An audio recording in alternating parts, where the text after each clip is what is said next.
Good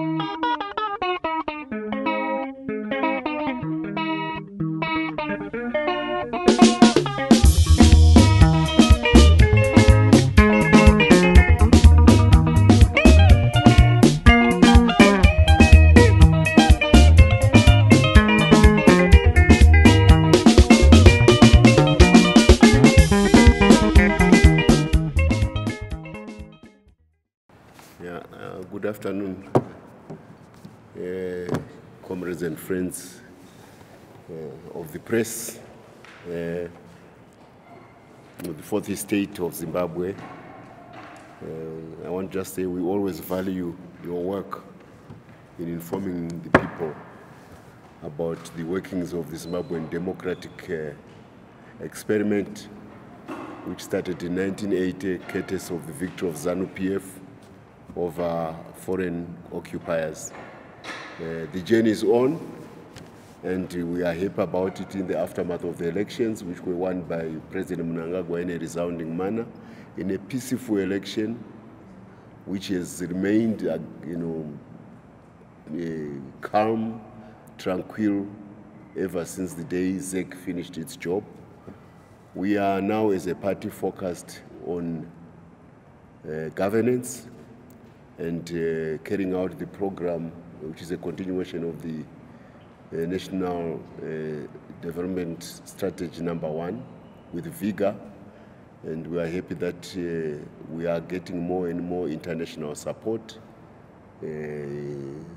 because people are happy with the legitimacy which was conferred by to our president by our electorate, which was, of course, declared by the referee ZEC, the only authority which can decide on the outcome of elections under the Constitution of the Republic of Zimbabwe. That as it may, we are dismayed by events in the last week since the opening of Parliament, when the opposition boycotted the presidential speech, and thereafter they went on to cause mayhem in Parliament in reaction to events which have nothing to do with ZANU-PF as a party, which have nothing to do with the executive of the government of Zimbabwe, which is very distinct from Parliament. We operate under three pillars of state power in Zimbabwe: the executive, which is the presidents, which runs governments through cabinet ministers who have since been appointed and are busy discharging their responsibilities. Then we have the judiciary, which is responsible for the adjudication of all disputes related to the functioning of the Zimbabwe Constitution.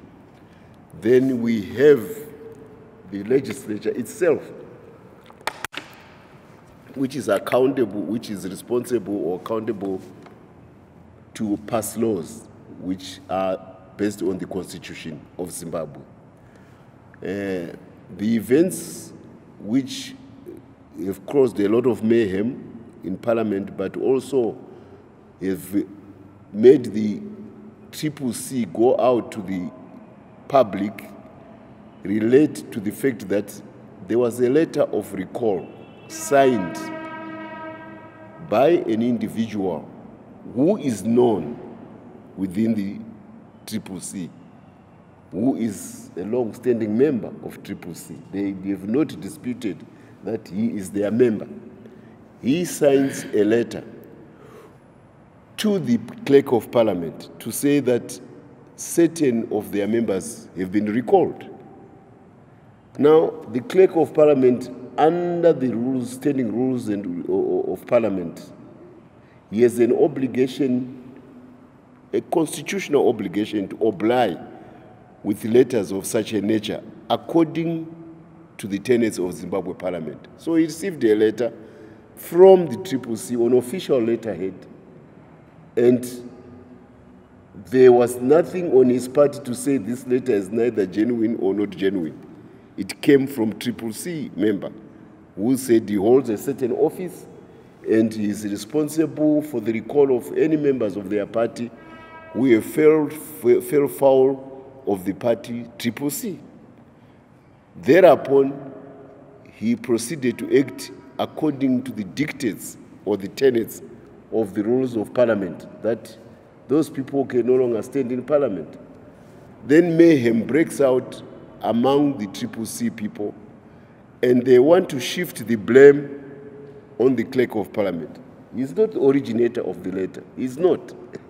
He simply received a letter from the opposition saying that those MPs have been recalled.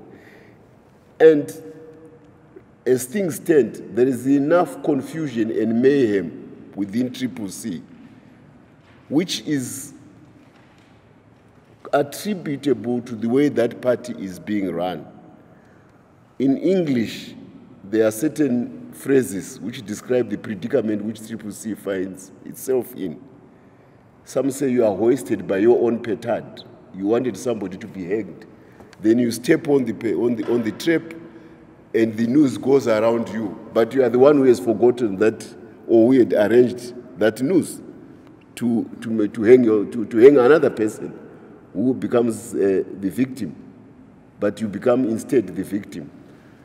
The other English saying is that if you let lawlessness take hold in your party, thinking that it will consume your enemies or your rivals in your party, one day that lawless will turn around and visit you, because you have created a situation of lawlessness in your party.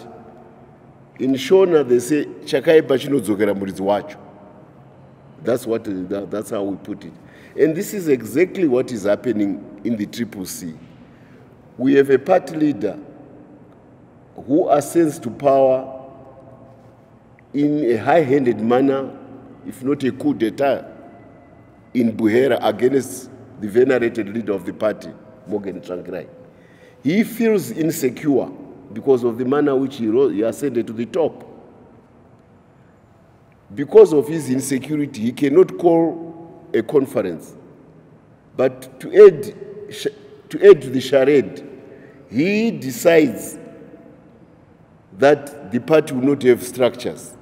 Because if there are structures, somebody could be a rival. He can't let power be dissipated from him or distributed from him, because he lacks the confidence to trust anybody else who may assume power other than him, even at a subordinate level. And because Rave Donga Watonga Mpat, then one doesn't know who exactly is doing what in that particular part. And because of that, his rivals in the party are involved in conspiring against him, because they feel that they've been hard done by himself. So what am I saying? This is an internal matter of the CCC. They challenge the legitimacy of their leader because he doesn't do things the way we do them here at Chibuku House in ZANU-PF. We hold congresses, we have structures. We built structures during the war. We have a tradition of organization. It's inconceivable in ZANU-PF that somebody can write a letter and try to remove members of parliament without the party being vigilant against that errant person. And the trial of Musengezi clearly shows that we have a structure which is accountable. We want to know who is Musengezi to do certain things. And where do we go for redress as ZANU-PF? We don't demonstrate in the street against Musengezi. We take him to the courts of law so that he can be tried to check his veracity on which basis he writes a letter about the leadership of our president. This is how we do things in ZANU-PF. We make recourse to the Constitution of Zimbabwe and its three pillars, which I mentioned earlier on. And in this instance, we made recourse to the judiciary. So if MDC, CCC have had issues about who was recalling where, their first port of call was been to the courts of law. And that person would then have been disabused of the authority which he wrote that letter upon. But because he is vulnerable to the attack that maybe he himself is in power in a similar manner. He doesn't want to do that because that would be exactly the defense of the people who are who are rebelling against him. This is a rebellion within CCC, and he's trying to foist a rebellion in CCC to the Speaker or to the President or to ZANU-PF. I want to say categorically before you, President Mnangagwa has nothing whatsoever to do with what is going on in CCC. ZANU-PF does not relish a divided opposition because what we want is good business in Parliament with a solid opposition which is justifiable under the Constitution of Zimbabwe. We want that opposition. That's why we go to the elections to contest against it. So we want that opposition in Parliament. So we cannot then be seen to undermine the same opposition which we want to be ruling with. It's not in our interest as a party. I want to reiterate, it's not in our interest to have a disparate opposition which has been voted to have so many MPs in Parliament and given conferred legitimacy by the electorate. Then we want to challenge them. Who are we as ZANU-PF to challenge what the electorate has decided are the MPs? So it says, we reiterate, we given a choice, we want a functional opposition which can deliver solid debate as a critique to what is going on with the government. That's what we want. Not what is being purported that we don't want an opposition. It's not true. So the problems we are saying, we would be probably in a position with the CCC to commiserate with their problems now, because it's not good for democracy that there's chaos in a party. But the chaos is homegrown, is homebrewed. It is their own, it is homegrown. It is chewed in their own conduct of a party, which the leader admits is like church, he knows wapusa, wapusa. In his own words, everybody knows church, he knows wapusa, wapusa. Everybody in church, wapusa, wapusa is a preacher, everybody is a deacon, everybody is a bishop, anybody can stand from Norway and say, I'm the authority. And he prides, Chamisa, prides in his church, in his party being wapusa, wapusa. And he has a very egregious reason to justify that his party is wapusa. He says, we want to hide our operations from the state apparatus, because if we do things the way they are done, then the state apparatus may know who we are. So you disorganize your party because you are afraid of the state apparatus, of the state intelligence organization. Now you are disorganized as a party, then the disorganization comes to eat you.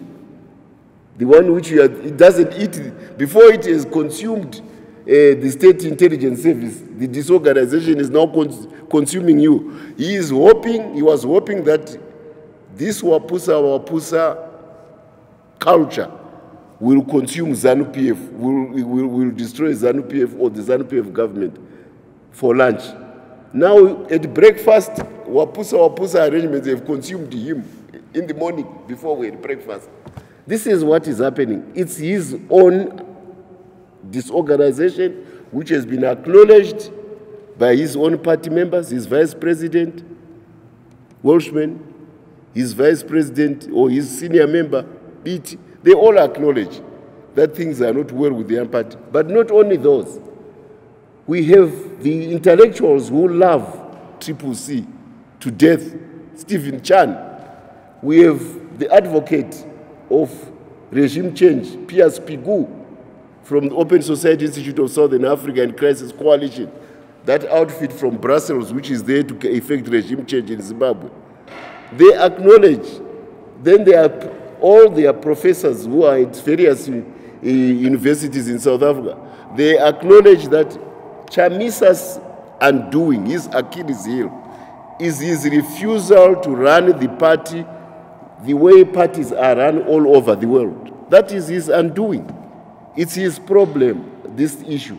So we want to say, keep your hands away from our speaker. It's your house which is not in order. The Speaker is only complying to a letter which in the first instance should not even have reached the Parliament.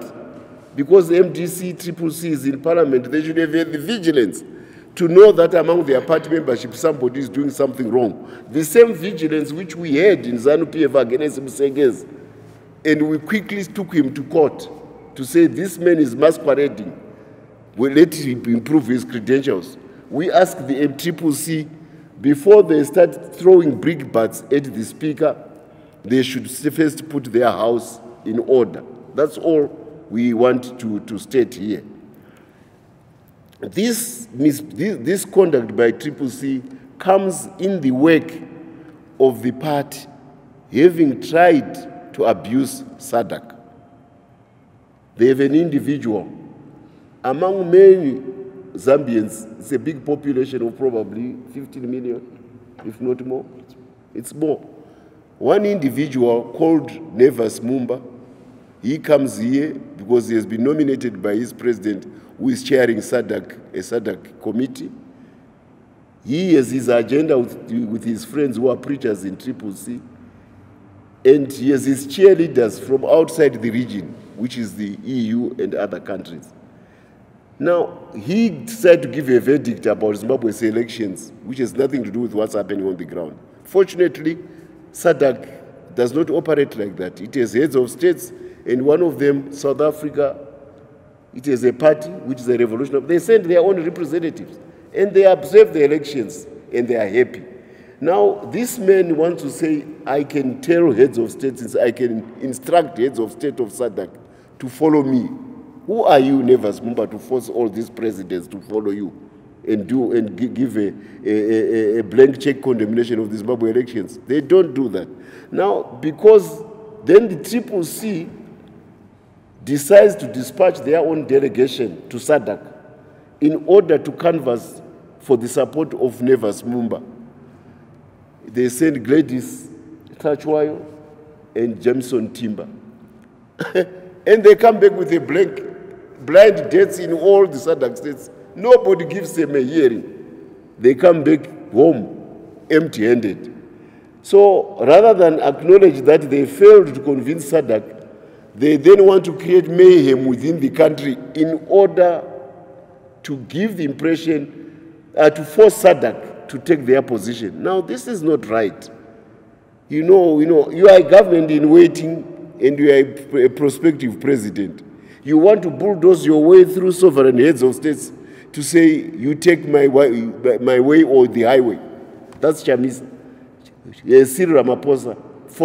Listen to me, Chamisa, through Nevas Mumba, my spokesperson on elections. If you don't, it's the highway.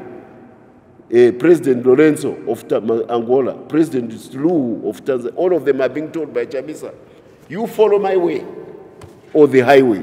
Who are you to tell sovereign states which came into a SADC union voluntarily to say you do things my own way? So he draws a blank. Then, like a peeved child, he starts shenanigans within the country in order to create an impression that things are disorderly. And all because he's trying to give a pretext to his outside backers to say things are not well in Zimbabwe. Why do you want to pride yourself in showing that your country should become a victim of disorder, a victim of interference by other countries, the same country which you want to rule? So it clearly shows that his bona fides as a Democrat are not there. We are having a tin pot dictator within the CCC. That's what he is. A tin pot dictator within CCC who is aspiring to make the country behave the same way that his party behaves. But I told you, Zimbabweans are structured people. They will not do things that way. They reject the disorderliness of the CCC. Now, this is playing to the gallery of Brussels, the gallery of Washington, the gallery of London, the gallery of several European capitals. We ask, here is a contrast. EU, you want Chamisa to be the ruler of Zimbabwe. Look, in a democratic world, even in international diplomacy. There's nothing wrong with EU preferring Chamisa. There's absolutely nothing wrong. But what is wrong is to try to force Chamisa upon the people of Zimbabwe against their constitution, against their vote. That is wrong. That's what the EU is trying to do. They interfered brazenly with our elections, and God forgive, if one day they keep pushing the envelope, then Zimbabwe will bring out the whole gamut of shenanigans, including technical equipment, which was availed to the CCC in Zimbabwe in order to announce elections which had nothing to do with the vote of the people in the booth. They wanted to announce their own elections here, to hoodwink the world into thinking Chamisa as one, using the fact that we are in the digital era, where you want to substitute your possession of the medium of digital communications to become the will of the Zimbabwe people. That's not right for a responsible international organization like the EU.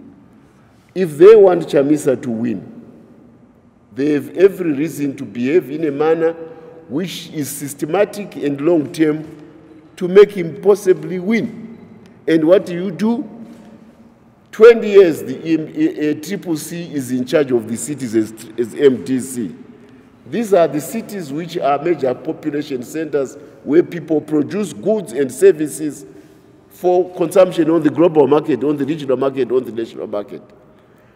The CCC, the EU, in the 20 years, who have a development bank and a development fund, would have pumped millions into the urban centers of Harare, where MCCC was in charge, to develop urban centers, and these cities would be gleaming, shining cities of CCC competence, in which case a grateful electorate would equally greatly have gone to the both and ticked X on the CCC, because they can see the performance of the city fathers of the CCC who are being supported by the richest trading bloc in the world. The biggest fund in the world for financial investment are within the CCC, within the EU.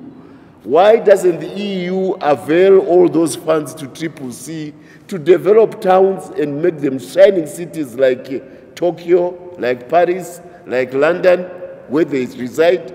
Then the CCC would enjoy the vote of the Zimbabwe, and people would forget about ZANU-PF, because after all, the voter in Zimbabwe is decided in a telephone booth, in a voting booth.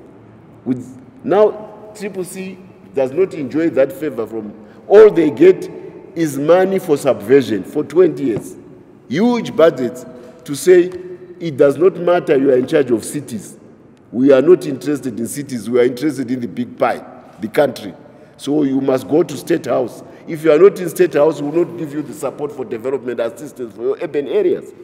That's what, and the EU would have groomed the CCC to go to the various capitals and financial markets of the EU: Frankfurt, London, Milan, Paris, Washington, Toronto, Sydney. They would have groomed them to comport themselves and convince businessmen to come and invest in the cities which they are running. So all the businessmen in the world would be saying, oh, this opposition is business friendly. But guess who does that when it comes to power? It's President Mnangagwa who says Zimbabwe is open for business. Then he starts attracting business into the country. Then the people who are benefiting from his investments start enjoying that. And when he goes to the elections, they support him because he's changing their life. The EU doesn't want to do that with CCC. Now, this is an organization which we have a whole range of interaction with. The sad thing is that, again, they are being petulant. They are men whom they send to the elections. Is the one, I don't want to mention names, is the one who wants to keep the court boiling about elections which are over, as if it is the only single item which matters between the EU and Zimbabwe, this election. He does not want us to get out of election mode. And, you know, he does all sorts of things, this man. But I want to remind you, the original challenge we had with the EU and our elections was again with the EU, when another gentleman from the EU, and I don't want to mention names, because we aspire for good relations with the EU. We just want to say to them, to the EU, no, you are a mature organization of countries which have been democratic for a very long time. What you could do is what I said, send money for investment into towns which are run by ECCC, so that our people can enjoy a better life without garbage being their pillow in the streets, without potholes, without dirty water, which is a cause for cholera, because cholera means drinking dirty water. The EU could do all these things, and by simply those actions alone, they make CCC, their preferred party, be loved by the electorate. And they can even win the electorate in a resounding victory, which will shame ZANU-PF, because the EU has been chaperoning its preferred candidates in a proper manner as statesmen. But the EU is not prepared to do that. It is only prepared to destabilize Zimbabwe through ZANU-PF. We can't, in the name of saying we are democratic, that's not right for the EU. We would really want to appeal for sober heads in Brussels to look at their engagement in Zimbabwe in a more open-handed manner, so that we make the country stable, so that we can proceed and develop win-win relations with the economic partnership agreements which we have with the EU. That's all we are appealing for on the part of the EU. We can't have them try to abuse institutions like SADC to serve their interests, because they are miffed at the fact that Chamisa did not win the elections. No, that's not the proper thing. We are here to categorically state that ZANU-PF has absolutely nothing to do with the disorganization and chaos of the Wapusa party, which is CCC. We have nothing to do with that. We are too busy with our own business of running this country to try to run another party. Ours is already a big responsibility. We don't want to run another people's party. Our president is equally busy with other things. He respects, he's a lawyer, he's a constitutionalist. He does not interfere with parliament, our president. And definitely our speaker only reacts to letters which have been written from the opposition. They should go back to their own party and sort themselves out as CCC. That's what we appeal. And boycott, we are told. Guess who was in parliament today? CCC. As we talk, they've left parliament because there's a committee on the standing rules of parliament, the SROC. It's a committee which decides on all the how to run parliament, including TNS claims, including PECs and other things which the MPs are entitled to do. So now, because that is of personal interest to MPs, they decide to come for that committee, even when they are saying they are boycotting and they are calling for boycotts. You can't have your bed and eat and lie on it on the same time. And I repeat, the gamut of things in parliament are an a la carte menu. You take it as a whole. You can't go as a cafeteria and choose what you want and what you don't want. That's not the provision of the Zimbabwe Constitution. So I want to tell you, the appearance of boycott or the call for boycott, it's a charade. It is all meant for a point which I'm getting to. Because Chamisa lost out in the elections, when everybody else, the 107 MPs and the many city councillors won, he is trying to find the back doorway into parliament, not through the electoral booth, but through some kind of side entrance. So he's holding hostage everybody else in CCC to say, unless I'm inside that place, then it's all or nothing. That's what he's doing. He is a sore loser who cannot accept that he can be outside of parliament because he lost an election. Now, this kind of behavior is not proper for a man who aspires to be the leader of Zimbabwe. It's not proper. And to compound his conspiratorial attitude to life, he wants talks with the president, direct talks with the president. He wants direct talks, which the president would normally be amenable to. But in the same vein, he wants to teach our president to be a conspirator against BT, against what is his name, Welshman. So he wants his engagement with our president as a whip to ensure that he makes either BT fall by the wayside or Welshman fall by the wayside. So he wants furtive engagement with the president under the darkness without everybody knowing what is going on.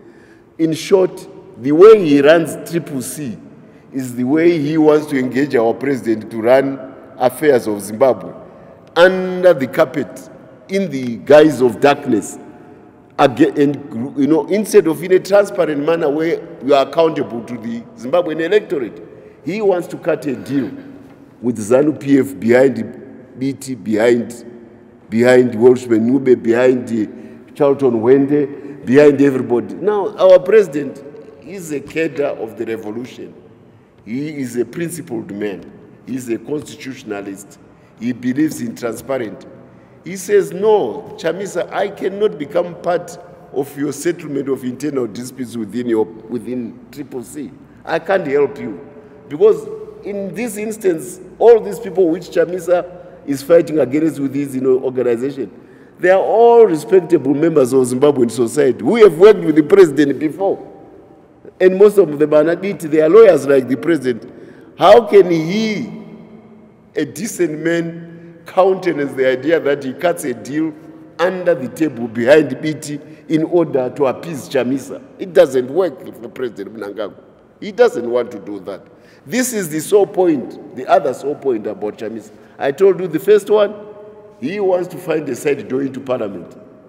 Not through ZEC, not through the electorate. That's why he's causing mayhem within his party. And there will soon be a rebellion by all the MPs who are saying, we won fairly. We have got the mandate of the electorate. Do we subscribe to what you want Chamisa as the leader of the party, or do we subscribe to the electorate? And being decent Zimbabweans, most of these MPs will say, no, what the electorate said matters more, because it's a democratic state. So he's trying to hold on to people who want to comply with the dictates of democracy in order to save his own political skin. This is his problem within the party.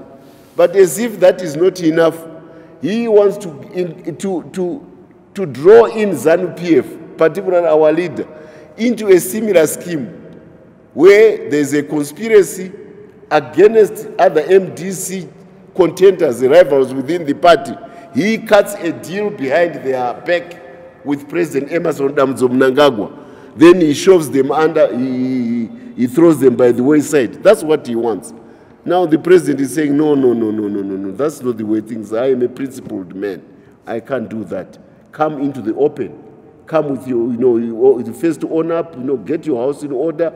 You don't use me to settle scores with the Welshman. Don't use me to settle scores with BT. Don't use me to settle scores with Charlton Wende. Don't use me to settle scores with all the other people within that party. So I want it to be understood. Two things: that the problems within the CCC have nothing to do with ZANU-PF or the government or the president as the executive or the Speaker of Parliament. The man is not the originator of the letter which was done by CCC. Secondly, CCC should use their own systems to bring to discipline people who write wrong letters to Parliament under their guise. And they should be vigilant to make sure that those letters don't get to Parliament. And if they are somehow lacks in vigilance, because they are not like ZANU-PF, a revolutionary party, which fought a war, so vigilance is not in their DNA, it is in our DNA. If they lapse and that later somehow manages to get to the parliament, CCC should quickly run to the courts. First report fraud to ZRPC, to ZRP. There can also be political fraud. They rush, they report, what is his name, Chabangu? The one who wrote it? Chabangu. Yes, you know Stephen Chabangu or someone. They should quickly rush to the police, report him, and immediately go get their lawyers busy so that the courts can settle that issue with them. Now they don't also want to believe in the courts in Zimbabwe. What do they want to believe in? They want to believe that the EU and Europe must come to be their savior. Now we are first respecting sovereign republic. We belong to Africa. We belong to SADC. We cannot accept that the EU or outside organizations be abused to further the interests of CCC. That we will not accept. Then the other point which I want to raise is that the EU, we appeal to them. We have a plethora of engagements with them. There is not one single item which they want to concentrate on, which should disturb the wholesome relationship which we aspire to have with the EU. We want to work well with them, and we want the ambassador here to be conducting his business in a manner befitting of a head of a mission, where he is open to engage Zimbabweans across a whole gamut of issues, and we appreciate the EU as a partner, an economic partner. We appreciate the deep capital reserves which they have, which will change our country. We would want to engage them in all those aspects, even including the debt relief, which we engaged with them. We want to work well with them on those issues. But if they want Chamisa as president of the Republic of Zimbabwe, another election is coming in 2028. There is enough time now for 5 years for them to prepare and give as many funds as they can, not for subversion of ZANU-PF, because that money will not go to the electorate. So the electorate will not vote for them because it has nothing to gain from money earmarked for subversion. Rather, they should send the money to the CCC city fathers to develop towns, so that when they develop towns, the urban electorate is happy, it votes for CCC, but even the rural electorate will say, the urbanites are enjoying because they have a relationship with the EU. They will then vote CCC. Last thing,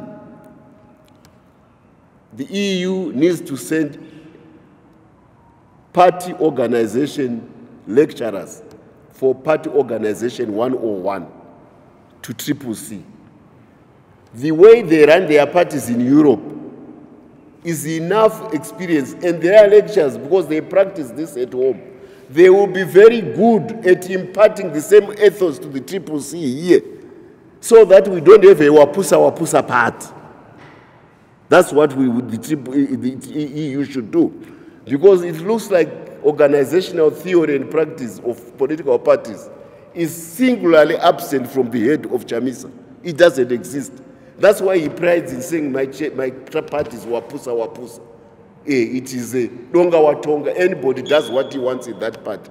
No, if you allow that party to behave in the same way, then you reap the rewards, you reap the whirlwind of what is going on in the party. So the EU, among the many funds for subversion which they used to fight against ZANU-PF, one of the things which they could do is to go back to election, to party organization or party building 101. Send lecturers to Chamisa. Maybe take him for a refresher course because his theory is very poor. But maybe 2 months in Europe with the experience of all the political parties in Europe going from capital, will teach him, and going even to the Democratic Party in America, to the Republican Party. Chamisa singularly needs that party building course 101. That's what he needs, so that he can build a party which is cohesive, which can be accountable, which can take disciplinary measures against errant members, which can be vigilant against illegal letters to the parliament, which can arrest before they get to Parliament. And if they are remiss in arresting those letters, they should quickly find lawyers who take it to the judge so that their cause is addressed in a manner which is according to the tenets of the Zimbabwe Constitution. Grandstanding, appealing to the EU to try to force SADC to act in a certain manner against ZANU-PF, it won't work, it won't wash. We are revolutionary parties. We have known what imperialism does to Africa: slavery, colonialism, wars of apartheid, wars of racism, massacres on a grand scale. We know that. We have gone through the whole gamut. We are now wiser than before. So we are vigilant. So we don't want them to mistake that we can somehow let our vigilance down. We won't. So these are the things which will appeal to the EU. Come through the door, talk and teach those whom you prefer modern party organization. Give them the capital funds when they win from an electorate to be city administrators. Give them the investments which is needed to make cities prosper. If you do that, they will win the support of the electorate. Then per market, because they want Chamisa to win on the day of the elections when he has not been doing that job. We have 5 years now. They have a whole 5-year period, EU. Kutanga kufida mombe yao per market. Izo zingabatanga kufida mombe yao. The Chinese, in contrast, what do? They come to ZANU-PF, they say we build power plants for you. Suddenly there's no more load shedding. And President Mnangagwa can go and say, look at what the Chinese did for me. I've got Wange 7 and 8. They come and build steel plants in Manize. Next, in 2 months' time, we start producing steel in Zimbabwe. He sits on the pedestal. He says, look at what the Chinese can do, because the Chinese, they may prefer ZANU-PF, but they just don't prefer the words. They write their checks to make sure that there's infrastructure in Zimbabwe which makes ZANU-PF beloved by the people. They say you want market access to China. Send all your fruits. Grow the whole Limpopo Valley with citrus fruits. Who buy those fruits? You have got lithium. We will dispatch our billionaires. You know, 10 out of 10 billionaires in the world, top in lithium, 6 are in Zimbabwe from China. So China says, we dispatch our businessmen to go and mine and process lithium in Zimbabwe. We are now sending from Arcadia, we are sending 20,000 tons of lithium concentrate. Very soon Sabi will join. Very soon Bikita will join. Very soon Gwanda will join. Very soon. So the Chinese send their best businessmen to Zimbabwe, billionaires, the top ones in the whole world. They send them to Zimbabwe. Go and invest so that ZANU-PF can be the best suitor among the brides. That's what they do. They say, the best bridegroom among the suitors. That's what they clothe the ZANU-PF with investment partners across all fields for infrastructure. So ZANU-PF is well dressed on the catwalk. The EU does not dress the Triple C to properly wear the right clothes at the catwalk. So the judges who are the electorate, they will not vote for Triple C because the ECEU has been remiss in supporting the party which they love through the appropriate means, which are investment, sending business people, and teaching them organization of party building 101. That's very important. And they have the experience at home. They can school that into the Triple C so that the chaos and organization does not happen and then try to blame an innocent ZANU-PF. Our speaker must be left alone to do his job. Our president is doing his job. He doesn't interfere with the parliament, the legislative, and our judiciary is there to adjudicate if the Triple C is not happy. That's all I wanted to say for today. We are ready to entertain any questions. Are there any questions from the floor?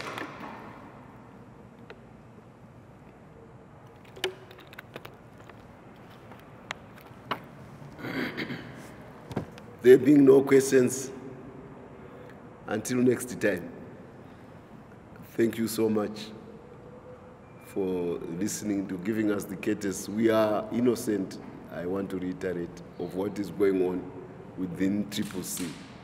We dearly would wish them that they get organized and become a responsible opposition in parliament so that we all share in the burden of moving Zimbabwe forward. The ball is in Chamisa's court, not in President Mnangagwa's court. But definitely, it's not right for him to try to recruit President Mnangagwa to become a conspirator against his party rivals within the organization of CCC.